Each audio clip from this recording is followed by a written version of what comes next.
Donc, le policier lui-même, il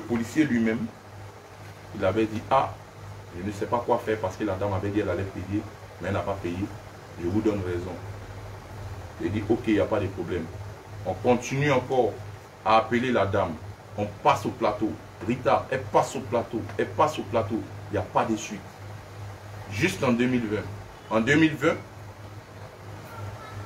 nous sommes encore allés à la PJ. On dit, mais on a déposé une histoire là. Il n'y a pas de suite. Il n'y a pas de truc. Comment ça se passe? On a trouvé les gens sur place qui nous ont dit, reposez une nouvelle plainte.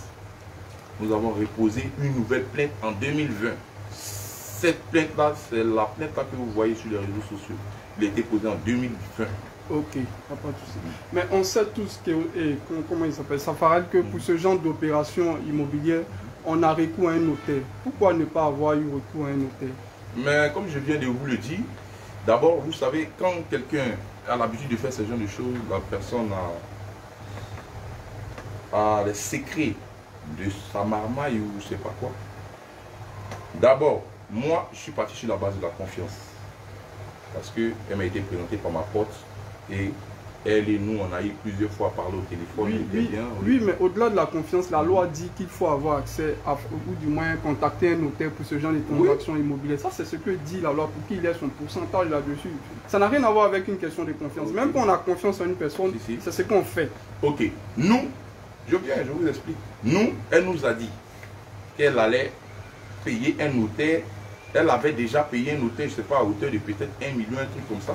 Que quand on allait donner, finir de payer, ou bien, je ne sais pas, quand on allait venir faire le deuxième versement, un truc comme ça, elle allait appeler le notaire pour qu'il nous fasse, je ne sais pas quoi. Vous avez vu ce notaire-là? Je n'ai jamais vu ce notaire. Vous avez entendu son nom? J'ai jamais entendu son nom. Elle nous a dit qu'on venait faire le deuxième ou le troisième versement, un truc comme ça.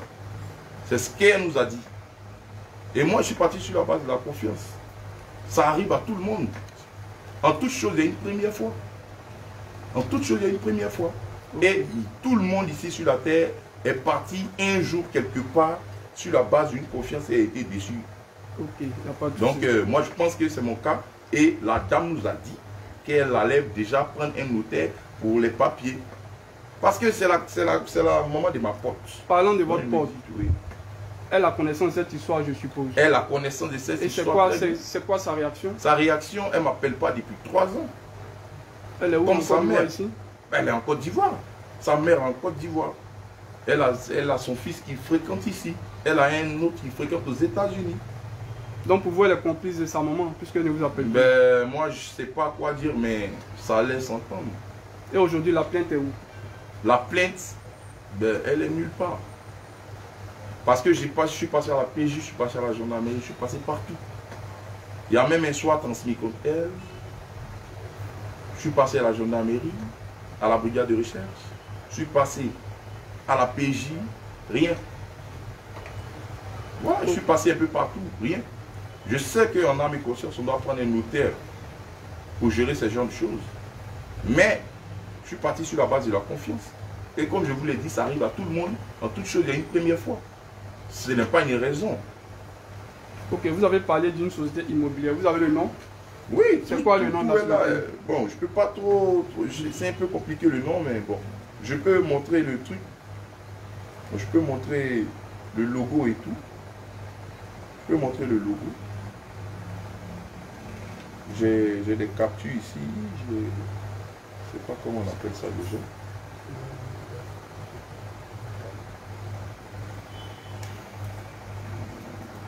Excusez-moi. Voilà, vous voyez. Ça c'est la décharge, vous voyez. Vous voyez. Ça c'est la décharge. Voilà. Regardez en haut là, vous voyez le nom là. Elle nous a dit que c'est le nom de sa structure et tout. Bien ça, service SARL. Voilà. Vous voyez. Merci. Et après, ça c'est le reçu. Ça c'est le reçu de la dame, vous voyez. Ça c'est le reçu qu'elle nous a donné qu'on a versé les 10 000 euros. Je viens. Ça c'est...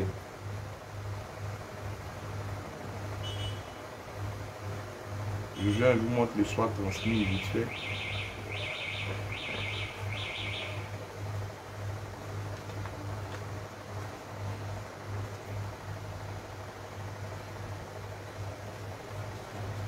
Oui, ça c'est le choix transmis. Regardez déjà la date. Ok. Normalement, moi je pense que quand il y a un choix transmis, il faut qu'on prenne la personne pour s'expliquer. Je vois. Je vois la convocation. Donc, il n'y a Voilà, pas de souci. la convocation. Vous voyez? Voilà, plus la vidéo que je vous ai montrée. Mais aujourd'hui, parce qu'on a l'impression que ça colle un peu la procédure au niveau de la PJ. Selon vous, qu'est-ce qui bloque cette procédure pour qu'on ne puisse pas mettre la main sur cette dame? Ben, qu'est-ce qui bloque cette procédure? Moi, je crois que c'est une marmailleuse. Elle connaît son travail. Elle connaît son travail. Non, mais elle va pas aller jusqu'à agréger les gens de la PJ aussi. Bon, là, moi, je sais pas. Moi, je ne peux pas me prononcer dessus parce que je n'ai pas vu. Moi, je parle de ce que j'ai vu. Mais aujourd'hui, est-ce que vous avez les preuves que la dame est toujours à Abidjan? Ben, avant de faire cette vidéo-là, mais on l'a appelé plusieurs fois. On l'a appelé plusieurs fois. Elle a parlé avec mon manager, ce qui veut dire qu'elle est à Abidjan.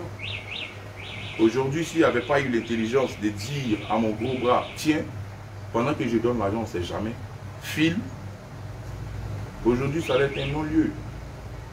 Ça allait être un non-lieu. Mais aujourd'hui, Safari ne regrette pas de ne pas lui-même avoir, enfin, s'être procuré les services d'un notaire. Il n'y a pas un regret? Mais j'ai un regret, il y a un regret. Mais comme je vous le dis, il y a un regret.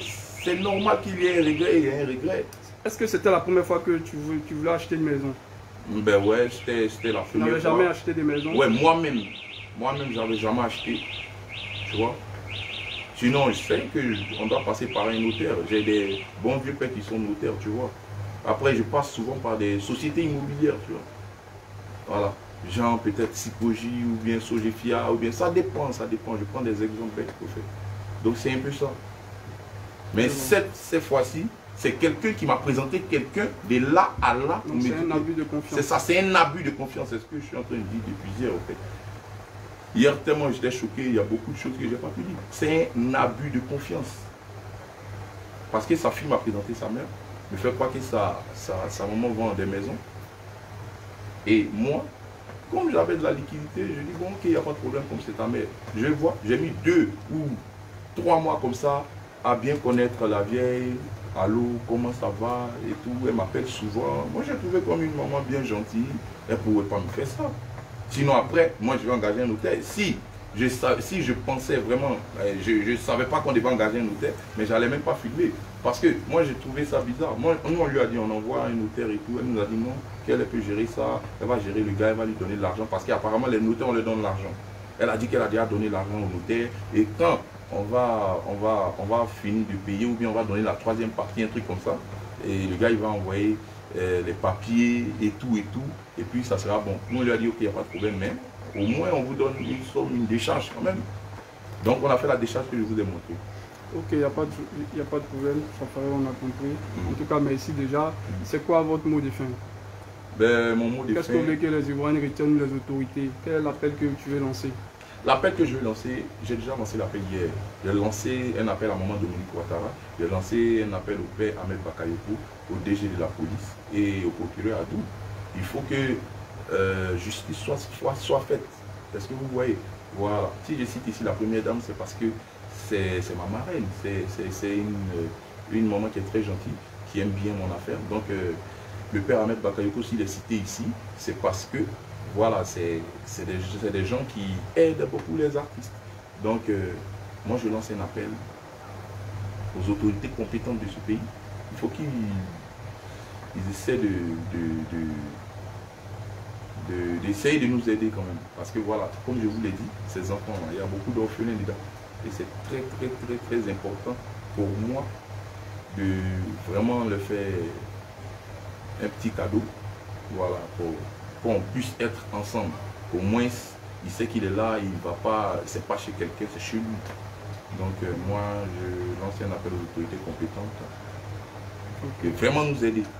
Il n'y a pas de souci. Voilà, merci Safarel, on a la fin. Merci encore de nous avoir reçus. C'est bon.